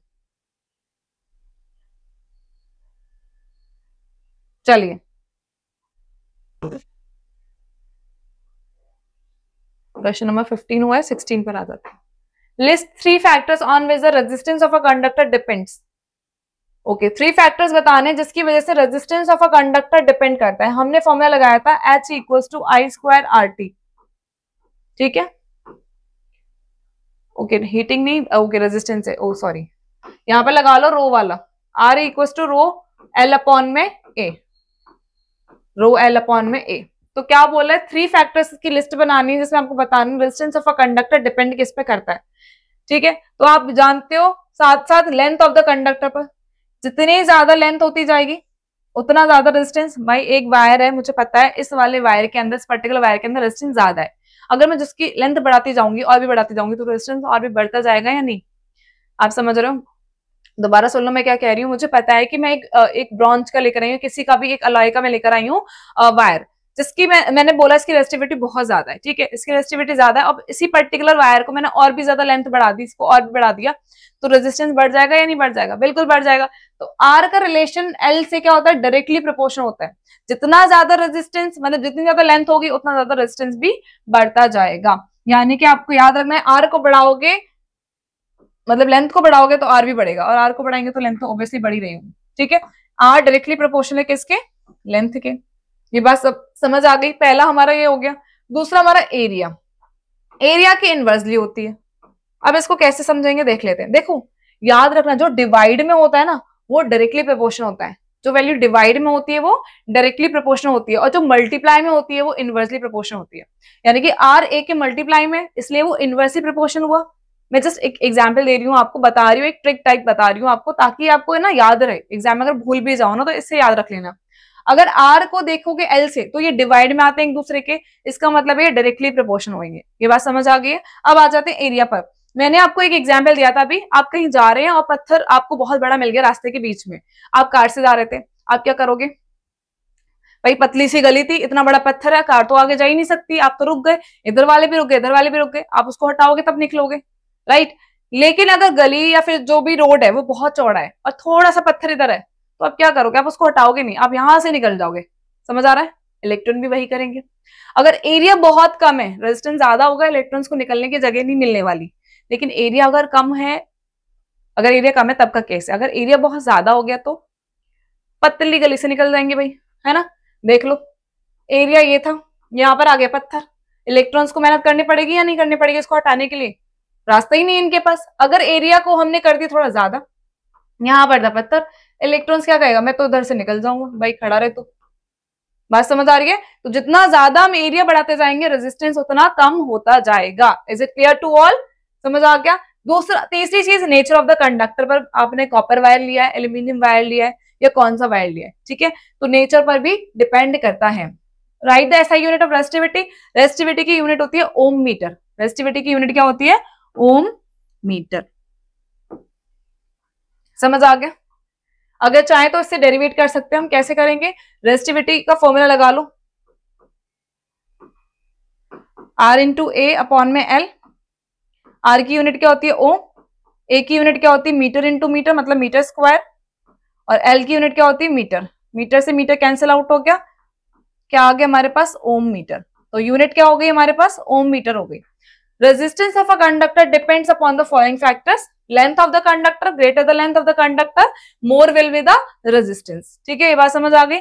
Area of cross section of the conductor, greater the cross section area the conductor less will be the resistance.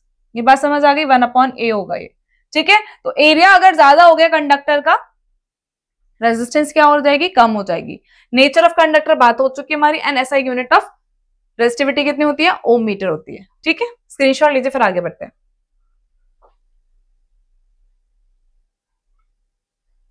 Done.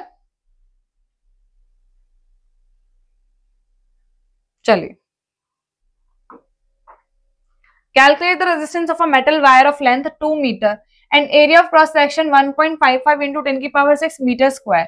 If the resistivity of the metal be 2.8 into 10 की power 8 minus 8 ohm meter, तो आपको क्या calculate करना है, resistance. पहले तो आप लिख लीजिए इनकी वैल्यूज क्या क्या दी हुई है। ठीक है, चलिए, दिया हुआ लेंथ कितना दिया है, 2 metre, area of cross section 1.55 into 10 की पावर 6 मीटर स्क्वायर। ठीक है, resistivity of the metal 2.8 into 10 की पावर -8 ओम मीटर। आर आपको कैलकुलेट करना है, फॉर्मूला अभी हमने देखा था ये वाला, R equals to rho L upon में ए। रो की वैल्यू क्या है, 2.8 इंटू 10 की पावर -8 इंटू एल क्या हमारा 2 है, एंड 1.55 इंटू 10 की पावर 6। फिर से कैलकुलेटर का इस्तेमाल करेंगे, जल्दी से हो जाए हमारा, इसलिए 2.8 इंटू 2, गलत हो गया शायद, 2.8 5.6, ठीक है, 5.6 इंटू 10 की पावर -8 इंटू 10 की पावर -6 अपॉन में 1 पॉइंट माइनस नहीं प्लस का 6 आएगा, 1.55 नहीं माइनस का ही आएगा, सॉरी मैंने देखा नहीं, प्लस का तो नहीं है ना, हाँ प्लस का नहीं है, ठीक है, इंटू 10 की पावर -6 आएगा। आप कैलकुलेट तो कर सकते हैं, 8 और 6 14 होता है, माइनस का आ जाएगा 14 इंटू 10 की पावर, राइट, अब इसको सॉल्व कर लेते हैं। 5.6 डिवाइड बाय 1.55,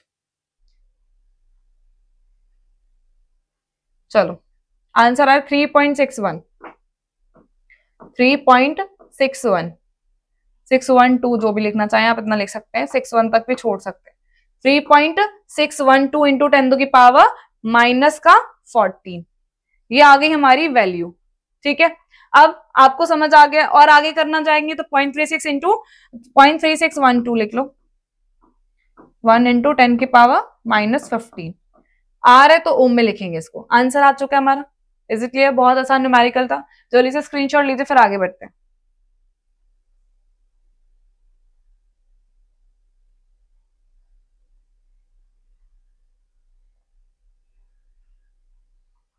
अगर ये 6 है तो अगर माइनस का 6 होगा तो ये प्लस का हो जाएगा। मैं दोनों लिख देती हूँ, मुझे डाउट है थोड़ा, इतना ज्यादा तो नहीं होगा।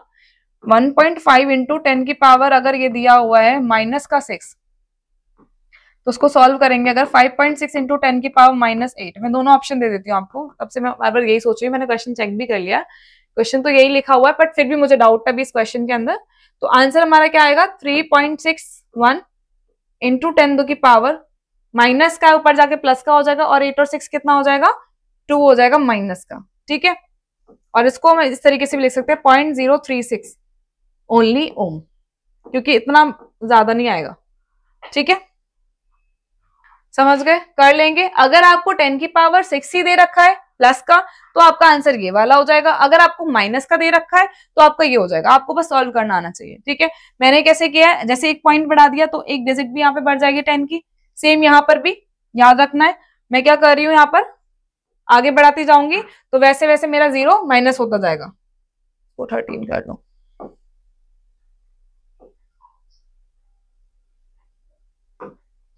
ठीक है, 3.61 और ये हो जाएगा 0.036। ठीक है, ओम आंसर हो गया ये हमारा। चलिए आगे बढ़ते हैं, दोनों तरीके से कर लेना जैसे भी एग्जाम में आ जाए। Why are metals good conductor of electricity whereas glass is a bad conductor of electricity? Give reason। पता ही आपको क्या होगा? ये इंसुलेटर है इसलिए बैड कंडक्टर ऑफ इलेक्ट्रिसिटी है, बिल्कुल ठीक है। क्या ये इंसुलेटर, इसके पास फ्री ऑफ इलेक्ट्रॉन्स नहीं है। मेटल क्या होते हैं? फ्री ऑफ इलेक्ट्रॉन्स होते हैं, गुड कंडक्टर ऑफ इलेक्ट्रिसिटी इसी वजह से होते हैं।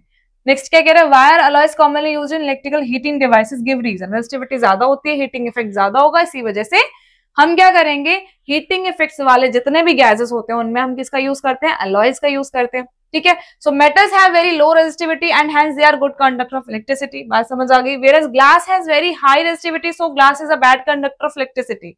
समझ आ गया? Alloys are commonly used in electrical heating devices due to the following reasons. Alloys have higher resistivity than metals. अगर कंपेयर करें, इंसुलेटर की बात नहीं हो रही है, मेटल और अलॉयज के बीच में देखा जाए तो अलॉयज में हाई रेजिस्टिविटी होती है, लेकिन बाकी सब में देखा जाए तो इंसुलेटर में हाई रेजिस्टिविटी होती है। ठीक है, alloys do not get oxidised और बर्न रेडली। दूसरा एग्जाम्पल ये भी है, ये आसानी से बर्न और ऑक्सीडाइज नहीं होते। समझ आ गया? लेकिन आपको पता है जो मेटल है, आयरन है, एल्यूमिनियम है, हमने इनकी रिएक्शन कराई है ना, ये ऑक्सीजन से क्या हो जाते हैं? ऑक्सीडाइज हो जाते हैं।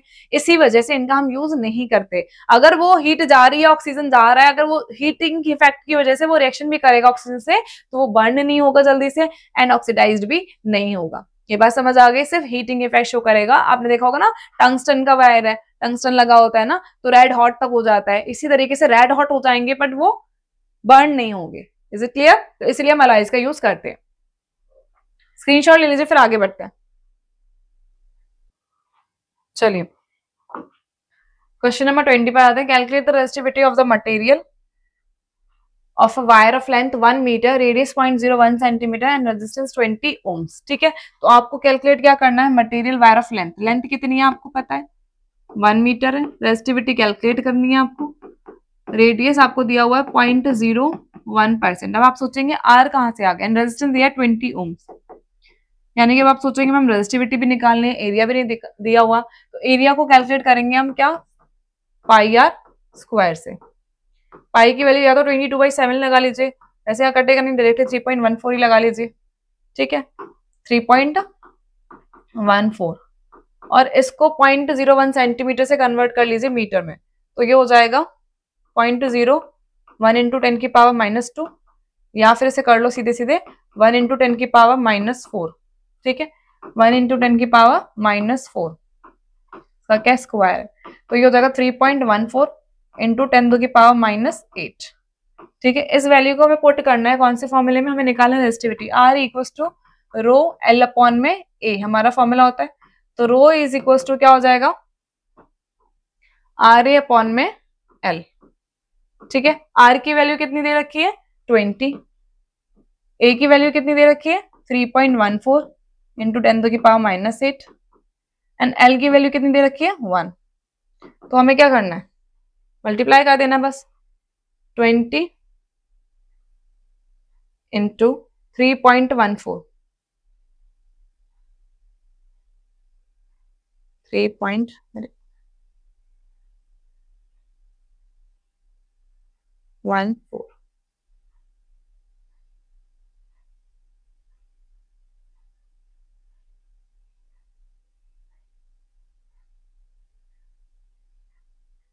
62.8 इंटू 10 की पावर -8, इसको यहां कर देते हैं ताकि आप पूरा देख पाए। समझ आ रहा है, एक बार देख लीजिए कैसे किया है। रेजिस्टिविटी की यूनिट क्या होती है ओम मीटर, इसको चेंज भी कर सकते हो फर्दर, 6.28 इंटू 10 की पावर -6 होना चाहिए -9 होना चाहिए, क्या लगाएंगे बोलिए भाई,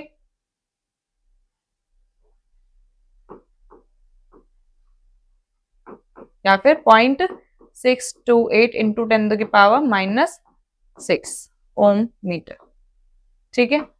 इन दोनों में से आपके कोई भी आंसर हो सकते हैं जो मैंने ब्रैकेट में लिखे, ठीक है। स्क्रीनशॉट लीजिए फिर आगे बढ़ते हैं,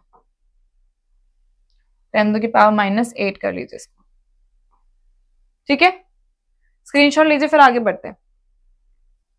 चलिए नेक्स्ट आगे बढ़ते हैं।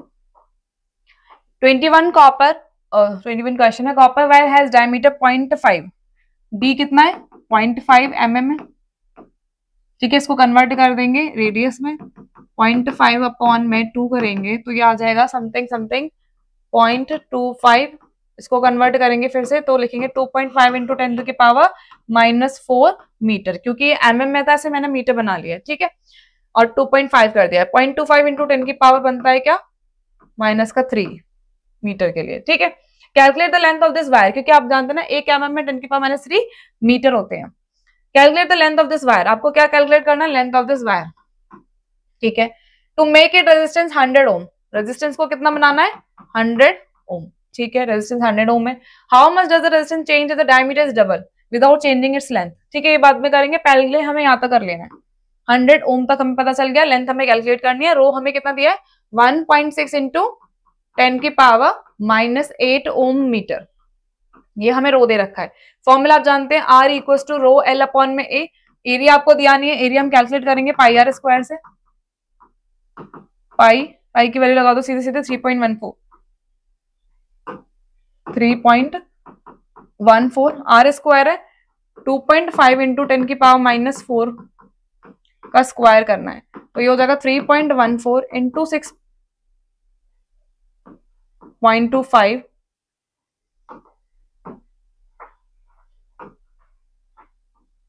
6.25 इंटू 10 की पावर -8, ठीक है। अब इसको कैलकुलेट कर देते हैं, 6.25 इंटू 3.14 19.625 इंटू 10 की पावर -8 आ रहा है, ठीक है। अब इसको हम वैल्यू को पुट कर देंगे, हम रो की वैल्यू कितनी 1.6 इंटू 10 की पावर -8, एल की वैल्यू कितनी दे रखी है आपको निकालनी है, सॉरी फॉर्मूला बना लो फिर, L equals to R into A upon में रो,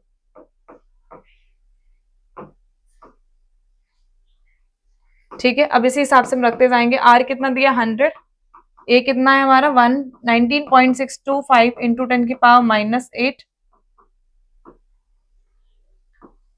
ठीक है, अपॉन में रो कितना दिया हुआ है 1.6 इंटू 10 की पावर -8, 10 की पावर माइनस 8, 10 की पावर माइनस 8 कट जाएगा, माइनस का ऊपर जाएगा, प्लस का हो जाएगा तो 0 हो जाएगा। ठीक है, अब इसे कैलकुलेट कर लेते हैं, इंटू 100,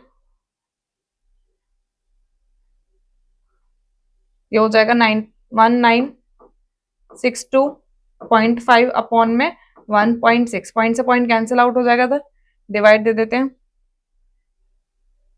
1.6, आंसर आ जाएगा 1226.5, 1226.5 समथिंग इसका आंसर आ जाएगा। ठीक है, इसे आप आगे पॉइंट को ले जा सकते हैं, उसके हिसाब से आप पावर माइनस में ऐड करते जाएंगे। ये इसका आंसर है इन मीटर। ठीक है, समझ आ गया। अब क्या कह रहा है, if diameter is double without changing its length. ठीक है, डायमीटर को आप अगर डबल कर दो, है ना, आप क्या करो, डायमीटर को अगर डबल कर दो तो आपको रेजिस्टेंस बताना है। आर का ए से रिलेशन आप जानते हैं प्रोपोर्शनल में, तो पहले ए को लिख देते हैं। ए का फॉर्मूला क्या होता है, पाई आर स्क्वायर होता है।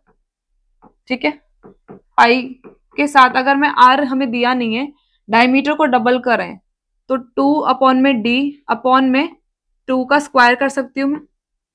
Is it clear? इसको मैं हटा देती हूँ थोड़ा सा भी।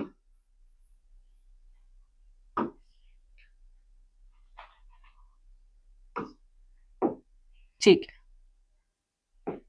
पाई 2 से 2 कैंसिल आउट हो जाएगा, डी बचेगा, और डी को हम क्या कर रहे हैं, यहां पर डबल कर रहे हैं, तो ये हो जाएगा 2d, या फिर सीधे सीधे लिखो, डबल तो हमने कर ही लिया, 2r लिख लो। डी की वैल्यू क्या होती है, 2r, डी इक्वल टू क्या होता है, 2r होता है, तो क्या हो जाएगा 2r होगा, यानी कि एरिया मेरे क्या है, डायरेक्टली प्रोपोर्शनल है किसके, 2r के। एरिया भी क्या हो रहा है, डबल होता है। ठीक है, अगर डायमीटर डबल हो जाएगा विदाउट चेंजिंग इट्स लेंथ, तो रेजिस्टेंस पे क्या फर्क पड़ेगा, आर जो है डायरेक्टली प्रोपोर्शनल नहीं, इनवर्सली प्रोपोर्शनल किसके, एरिया के। अगर मैं एरिया का क्या कर दूं, डबल कर देती हूँ, 2 का स्क्वायर कर दूंगी, आर स्क्वायर में होता है, तो 2 का स्क्वायर कर दूंगी तो 4 आ जाएगा, यानी कि रेजिस्टेंस कितना हो जाएगा, 1/4 हो जाएगा। रेजिस्टेंस कितना हो जाएगा, 1/4 हो जाएगा। अगर एरिया को, एरिया के डायमीटर को अगर डबल कर देती हूँ मैं, आर का फॉर्मूला क्या होता है, स्क्वायर में होता है, तो 2r स्क्वायर का मतलब है 2 इंटू 2 का स्क्वायर, आर जो वैल्यू होगी, यानी कि 4r हो जाएगा। 4r का मतलब है यहाँ पर एरिया मेरा कितना हो गया है, 4r हो गया इधर, तो इसका मतलब है रेजिस्टेंस कितना हो जाएगा, 1/4 हो जाएगा। नॉर्मल सी बात है, जिस चीज को अगर डबल करेंगे वो स्क्वायर में है तो वो कितनी हो जाएगी, 1/4 हो जाएगी। दोबारा समझ लो, a equal to pi are square होता है, इन्होंने बोला डायमीटर को डबल कर देंगे, इसका मतलब है 2d हो जाएगा डायमीटर। एंड आर का रिलेशन क्या, आर का रिलेशन है d अपॉन में 2, आर का रिलेशन क्या है, d अपॉन में 2। इसका मतलब क्या हो गया बेटा, पाई डी लगा देंगे हम, a की वैल्यू क्या होती है, पाई 2r हो जाएगी। फिर r आपको पता है स्क्वायर में होगा, इसका मतलब है r की वैल्यू क्या हो जाएगी, डबल हो जाएगी, तो इसका मतलब 4 हो जाएगी। इसका मतलब क्या होगा, रेजिस्टेंस के अगर टर्म में रखेंगे तो 1/4 हो जाएगी, यानी कि पहले रेजिस्टेंस 100 था, 100 का मैं 1/4 करूंगी तो क्या हो जाएगा, 25 ओम हो जाएगा। कितना हो जाएगा रेजिस्टेंस, r डैश हो जाएगा हमारा 25 ohm. Is it clear? Screenshot ले लीजिए, फिर आगे बढ़ते हैं। डन, चलिए 22, the resistance of a wire 0.01 centimeter, radius is 10 ohm। Resistance of a wire कितना है, 0.01 सेंटीमीटर, ओके 10 ओम है, रेडियस है वो 10 ओम, रेडियस कितना दिया हुआ है 0.01, इसका मतलब हुआ 1 इंटू 10 की पावर -2 इंटू -2 लगा लो, तो ये हो जाएगा मीटर में, हो जाएगा ओवरऑल 1 इंटू 10 की पावर -4 मीटर। ठीक है, रेडियस को तुरंत चेंज कर दिया हमने।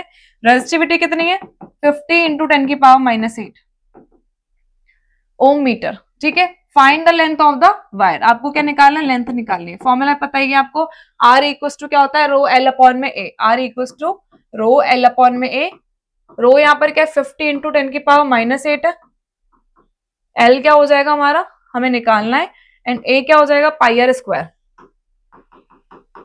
पाई आर स्क्वायर 3.14 इंटू आर कितना दिया हुआ है 1 इंटू 10 की पावर -4 का स्क्वायर, तो ओवरऑल हो जाएगा 3.14 इंटू 10 की पावर -8। ठीक है, यहाँ लिख लेंगे हम 3.14 इंटू 10⁻⁸।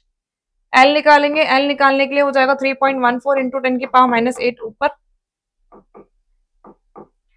और आर कितना दिया है 10 इंटू 10, ठीक है, अपॉन में हो जाएगा 50 इंटू 10⁻⁸। 10⁻⁸ से 10⁻⁸ कैंसिल हो जाएगा, 0 से 0 कैंसिल हो जाएगा, हमें 3.14 का डिवाइड करना ओनली 5 से। 3.14 डिवाइडेड बाय 5, आंसर आ जाएगा 0.628। आंसर क्या आ गया 0.628 मीटर।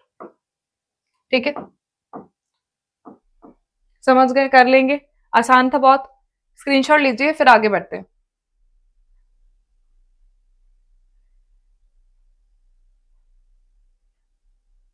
चलिए, अगर इसको सेंटीमीटर में दिया होगा तो सेंटीमीटर में बना सकते हैं, 10⁻⁻² कर दीजिएगा, ठीक है, इंटू 10⁻² कर दीजिएगा, मल्टीप्लाई होगा 62.8 भी समथिंग आ जाएगा इसका आंसर। Is it clear? चलो स्क्रीनशॉट ले लेते हैं। नेक्स्ट है wire has a resistance of 16 ओम। एक वायर है जिसकी रेजिस्टेंस कितनी है 16 ओम है। It is melted and drawn into a wire of half its original length.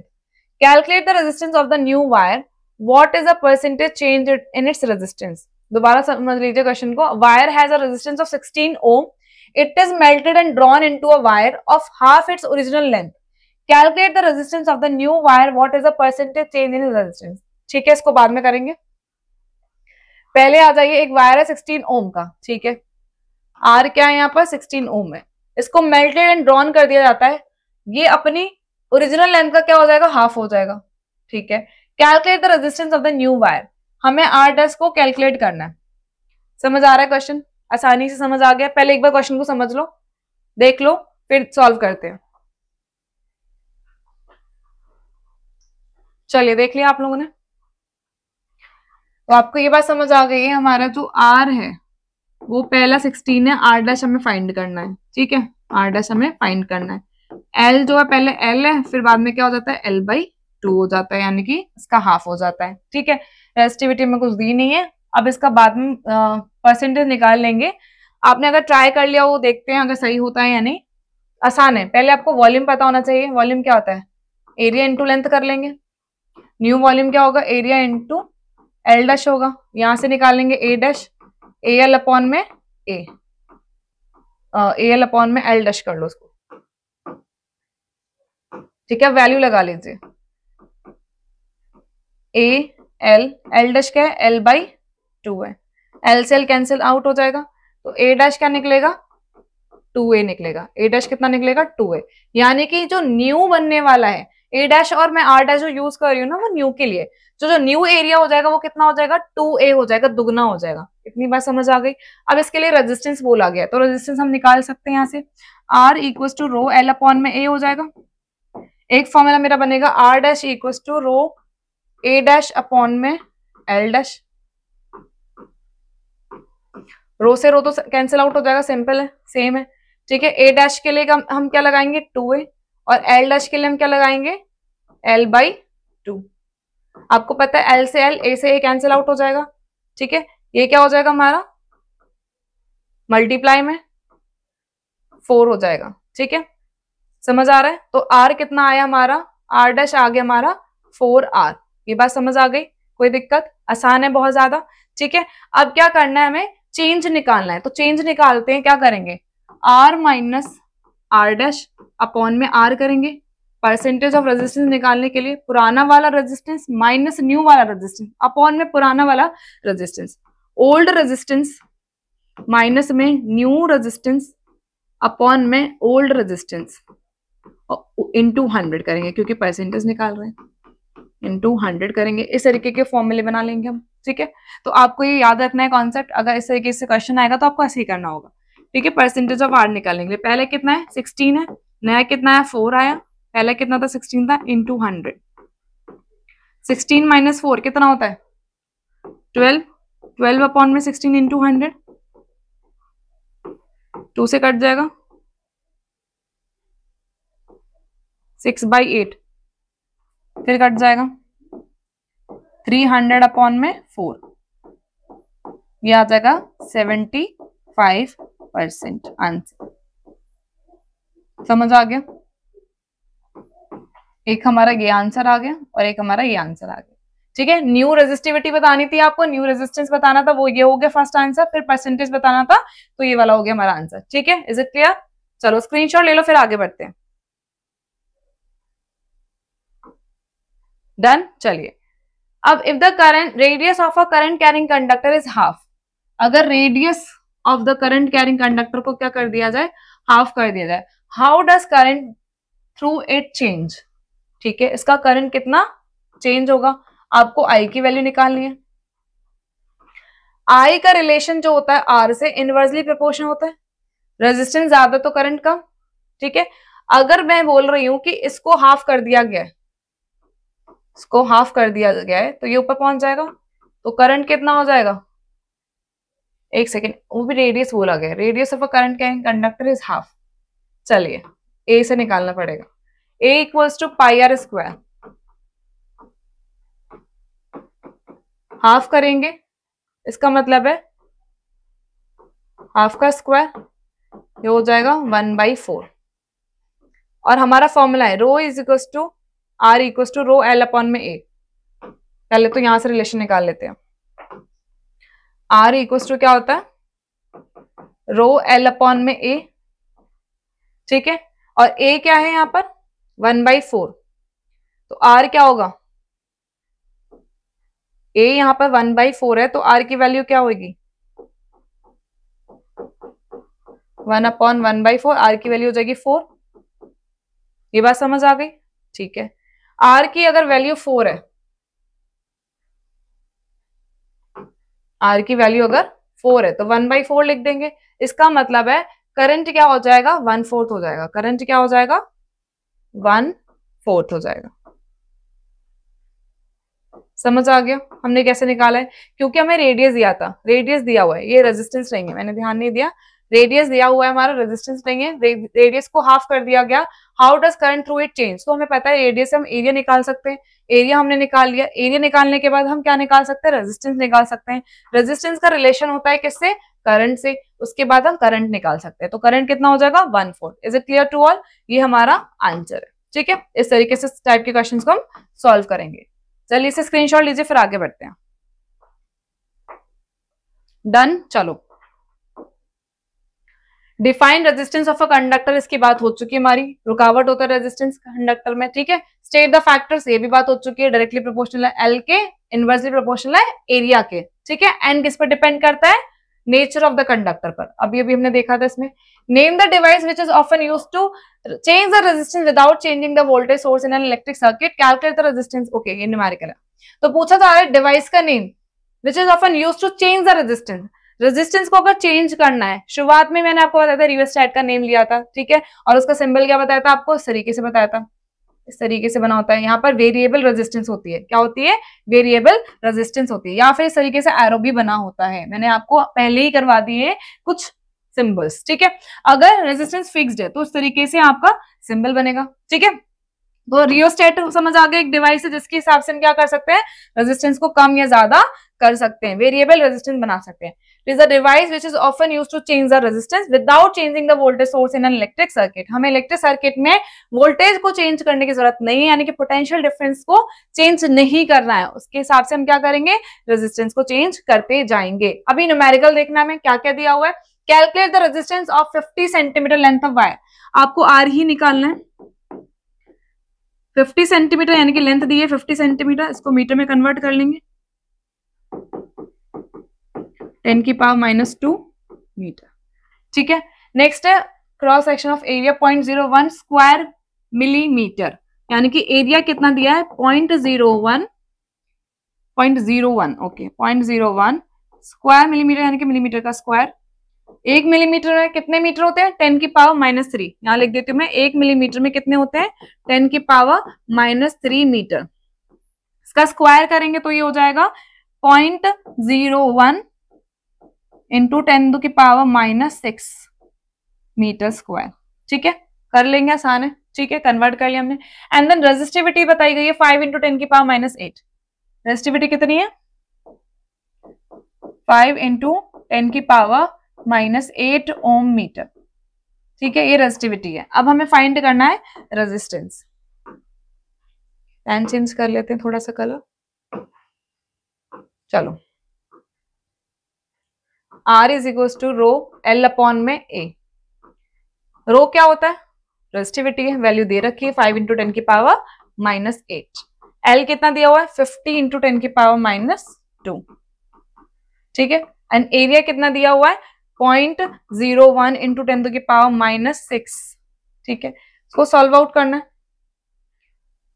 5 और 5 250 हो जाएगा, इंटू 10 की पावर माइनस का 10 हो जाएगा, इंटू 10 की पावर 6 पॉजिटिव हो जाएगा, निकलेंगे 0.01। सॉल्व आउट करेंगे तो ये हो जाएगा हमारा 250 10 की पावर 2, ठीक है, इनटू, अब आपको पता है 1 एंड 2 10 की पावर -2 कर देंगे तो पॉइंट हट जाएंगे, राइट। तो हम क्या कर देते हैं, इन -2 को उधर ले जाते हैं।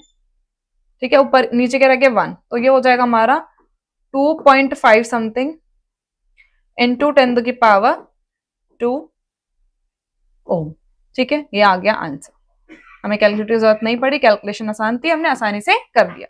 Is it clear to all? Screenshot लीजिए, फिर आगे बढ़ते हैं।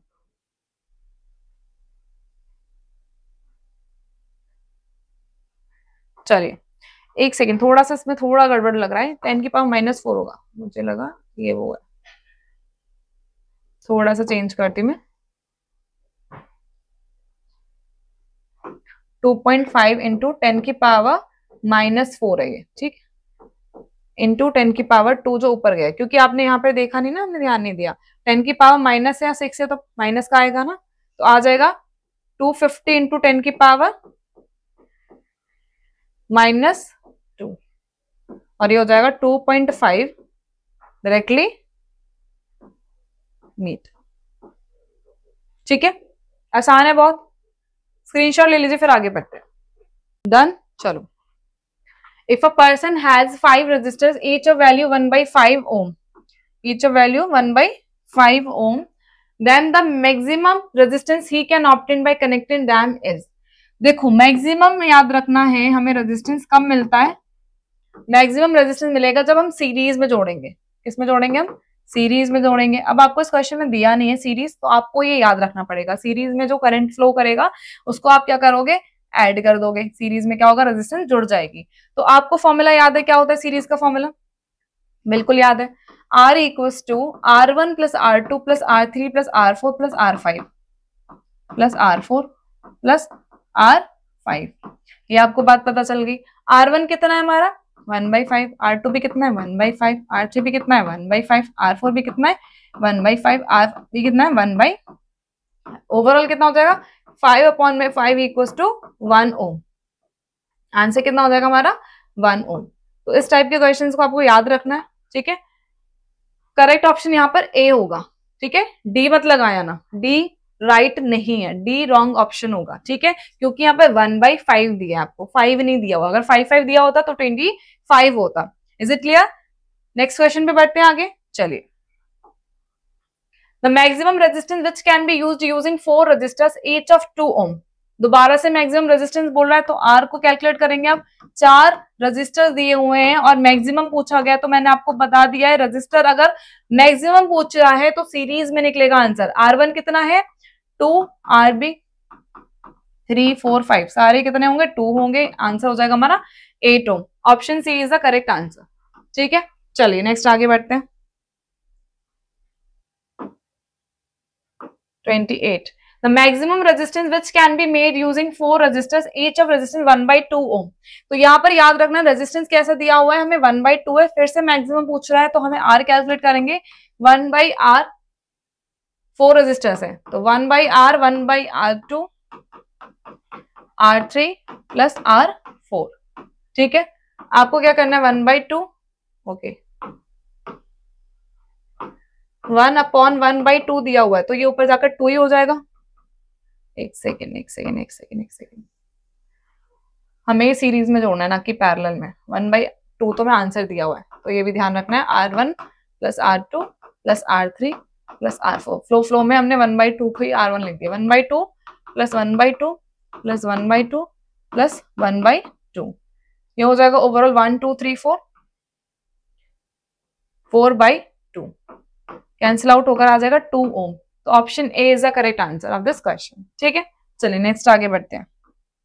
क्वेश्चन नंबर 29 पर 3 resistors of 10 ohm 15 ohm and 5 ohm are connected in parallel. Okay, 10 ohm है, एक 15 ओम है और एक 5 ओम है। इनको कैसे कनेक्ट किया गया है? पैरेलल कनेक्ट किया गया। ये बात समझ आ रही है? Find their equivalent resistance. तो आपको क्या निकालना है? 1/R निकालना है एग्जैक्टली। तो 1/R1 plus 1/R2 plus 1/R3। ठीक है, आपको ये वैल्यू निकालनी है। आपको पहला पता है 10 है, 15 है एंड 5 है। ठीक है, 30 ले लेते हैं। यहाँ पर 3 5 6 या 30।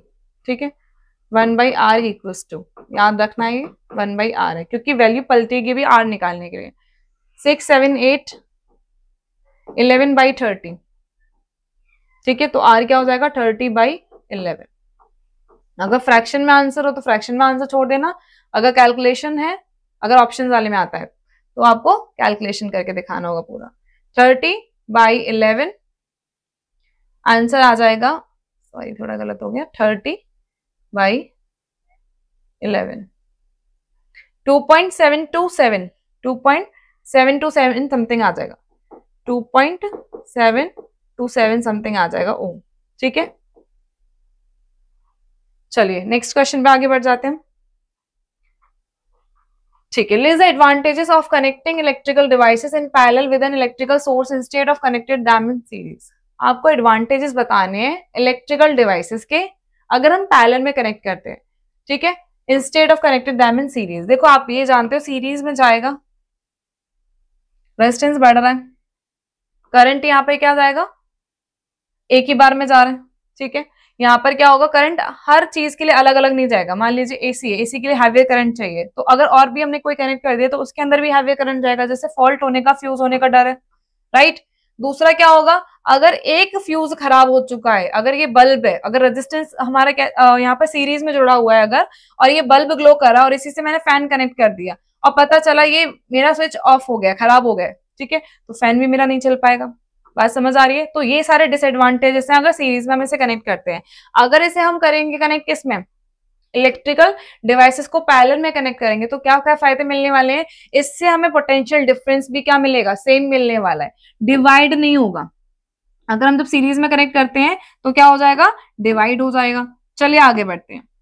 When a number of electrical devices are connected in parallel, each device get the same potential difference is provided by the battery। यानी कि बैटरी से जितना पोटेंशियल डिफरेंस होगा हर एक डिवाइसेस को क्या मिलेगा? हमें इक्वल इक्वल मिलने वाला है। मान लीजिए ये 10 वोल्ट है तो 10 वोल्ट ऊपर भी मिलेगा, 10 वोल्ट का नीचे भी करंट पोटेंशियल डिफरेंस मिलने वाला है। ये बात समझ आ गई?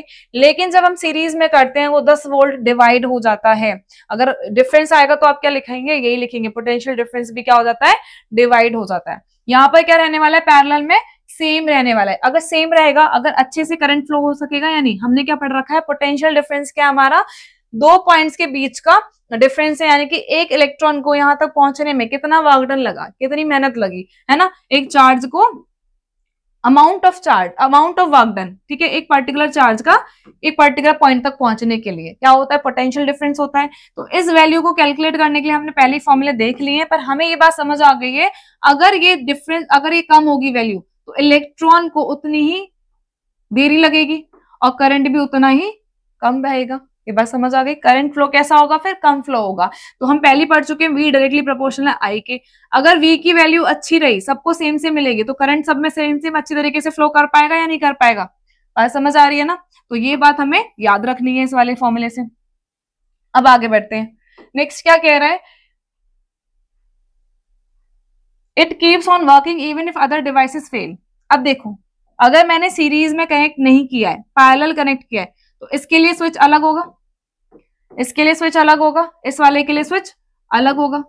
अगर ये किसी गलती से भी या किसी वजह से ये खराब हो गया है, अगर ये खराब हो गया, डिवाइस फेल हो गई है, तो भी ये वर्क करेगा या नहीं करेगा? दूसरा वाला वर्क करेगा या नहीं करेगा? करेगा बिल्कुल। तो यही तो लिखा है, when a number of electrical devices connected in parallel, number of devices connected in parallel, each device gets the same potential, each device gets the same potential difference as provided by the battery, and it keep on working even if other devices fail. It keeps on working if other devices fail. Is it clear? This is not so in case the devices are connected in series. पर ऐसा case किस में नहीं हो पाता? Series में नहीं हो पाता। सीरीज में अगर ये ऑफ हो गया तो इसको तो अपने आप ही ऑफ हो जाना है, राइट? तो ये बात याद रखनी है, because when one device fails the circuit is broken, all devices stop working. अगर एक डिवाइस ने काम करना बंद कर दिया, सर्किट टूट जाएगा और पूरी की पूरी डिवाइस काम नहीं करेगी। जैसे कि आपने देखा होगा जब दिवाली होती है या कोई भी फेस्टिवल होता है तो हम लगाते हैं सीरीज वाली लाइटें, है ना, एक दूसरे को कनेक्ट कर देते हैं। एक खराब हो जाती है, एक में फॉल्ट आ जाता है किसी वजह से, तो सारी भी नहीं चलती है क्योंकि करंट वहां पर रुक गया ना। अब यहाँ पर क्या हो गया, यहाँ पर स्टॉपेज आ गई है, तो आगे करंट कैसे फ्लो करेगा?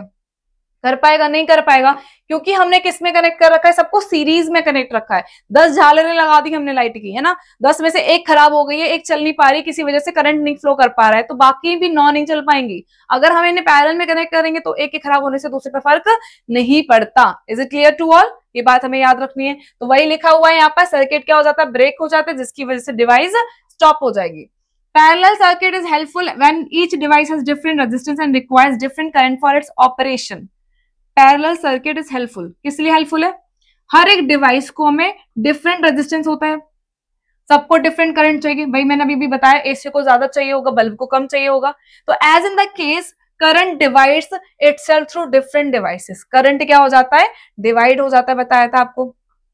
करंट क्या हो जाएगा? पैरेलल में डिवाइड हो जाएगा। ये बात याद रखनी है, क्योंकि अभी क्या रहेगा, एक ही जैसा करंट फ्लो करने वाला है, एक ही जैसा करंट फ्लो करेगा, जितना एसी में जाएगा उतना बल्ब में जाएगा, बल्ब तो फूक जाएगा भाई, इतना करंट फ्लो हो गया तो। इसीलिए पैरेलल में कनेक्ट करते हैं। एसी में ज्यादा चाहिए तो ज्यादा करंट जाएगा, बल्ब में कम चाहिए तो बल्ब में कम जाएगा, तो करंट क्या होता है? डिवाइड हो जाता है। तो ये मेन डिफरेंस है, याद रखना है। पैरेलल एंड सीरीज के लिए आता है, ये लिख देते ना, वोल्टेज सेम रहता है, उसमें करंट सेम रहता है, ये वर्ड नहीं लिखना है आपको। मेन क्या लिखना है? जो करंट है वो डिवाइड होता है एट द कब? जब हम पैरेलल में कनेक्ट करते हैं, ठीक है। कब रहेगा करंट डिवाइड? जब हम इसे पैरेलल में कनेक्ट करेंगे। लेकिन सीरीज में क्या रहेगा? सेम रहता है। So this is not so in series circuit where same current flows through all the devices irrespective of their resistance. Resistance से कोई फर्क नहीं पड़ेगा, सेम ही करंट हर डिवाइस में फ्लो करेगा। इसलिए हम सीरीज को रिकमेंड नहीं करेंगे। किसको करेंगे? पैरेलल को करेंगे। ये भी इंपॉर्टेंट क्वेश्चन है, आपको मोस्टली क्वेश्चन मैंने करवा दिए भी। ओके, नेक्स्ट लेवल क्वेश्चन आपके बचे हुए हैं, जो अच्छे वाले क्वेश्चंस हैं, जिनको हम ये भी अच्छे थे, ऐसा नहीं है, ये फॉर्मूले वाले थे। हम जितने भी हैं इस रेजिस्टेंस कैलकुलेट करने के लिए जो डायग्राम्स होते हैं ना, बच्चों को बहुत कंफ्यूजन होता है, मैम इस टाइप के क्वेश्चंस आ जाते हैं तो उसे कैसे सॉल्व करेंगे, कौन सा पैरेलल में लेंगे, कौन सा सीरीज में लेंगे, है ना। तो ऐसे वाले न्यूमेरिकल में नेक्स्ट वीडियो में आपको कराने वाली हूँ, ठीक है। पहले इनके क्वेश्चंस को अच्छे से प्रैक्टिस कर लीजिए। आपको बहुत आसान क्वेश्चन थे सारे, बहुत अच्छे से करने हैं, फॉर्मूले आपको याद होंगे, वैल्यू पुट करती जानी है, ठीक है। नेक्स्ट वीडियो में आपको इस टाइप के और कुछ हीटिंग इफेक्ट से क्वेश्चन है उनको लेकर आऊंगी। आपको वीडियो अच्छी लगी तो प्लीज लाइक कर दीजिए करिए, शेयर कर दीजिए करिए अपने फ्रेंड्स को, और सब्सक्राइब जो है आप सब्सक्राइब कर लीजिए, बेल आइकन को दबा लीजिए, ताकि आपके पास न्यू वीडियोस ना तुरंत आ जाए, आपको पता चल जाए, ठीक है। अगर कोई भी डाउट है आप कमेंट बॉक्स में लिख सकते हैं, या फिर कोई भी क्वेश्चन क्वेरी है तो भी बता सकते हैं। आपको कौन सा पार्ट बहुत अच्छा लगा उसके बारे में भी बता सकते हैं। Thank you so much, bye bye, take care.